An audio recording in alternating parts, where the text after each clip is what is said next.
गुरु नानक जी की वाणी। ईश्वर पर गुरु नानक जी द्वारा दिए गए उपदेश। भगवान एक हैं परंतु उनके रूप अनेक हैं। ईश्वर ही सृष्टि करता है और वे स्वयं मानव अवतार लेते हैं।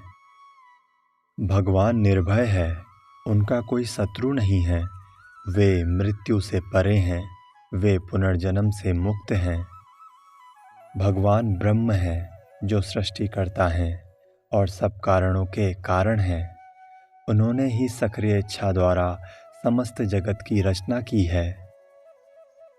भगवान असीम हैं, हम सीमित हैं, इसलिए हम सीमित शब्दों में भगवान का गुणगान करते हैं। जो अंक एक का रहस्य जान लेता है वो ईश्वर से एक रूप हो जाता है। स्वयं की कोई इच्छा न रखते हुए ईश्वर की इच्छा के अनुरूप आचरण करना ही ईश्वर को प्राप्त कर लेने का एकमात्र साधन है।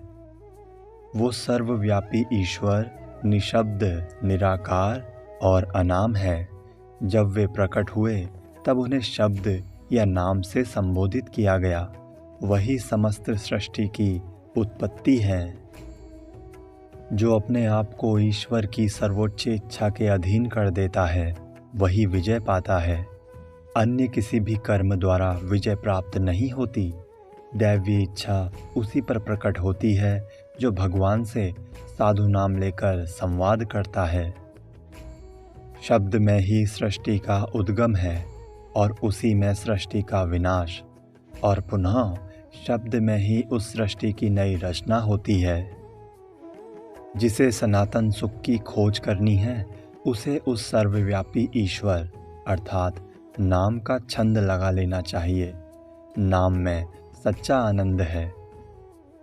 सुख दुख में समग्र संसार फंसा हुआ है। मनुष्य के सारे कर्म अहंकार जनित होते हैं। शब्द के बिना अंधविश्वास से छुटकारा नहीं मिल सकता और ना ही अहंकार का नाश हो सकता है।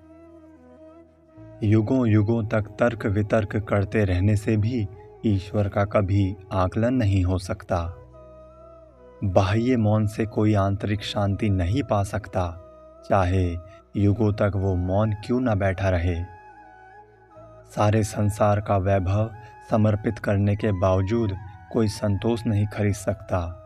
आपका मन कितना भी काल्पनिक क्यों ना हो, सारी कल्पना दांव पर लगा देने के बाद भी भगवान को नहीं पाया जा सकता।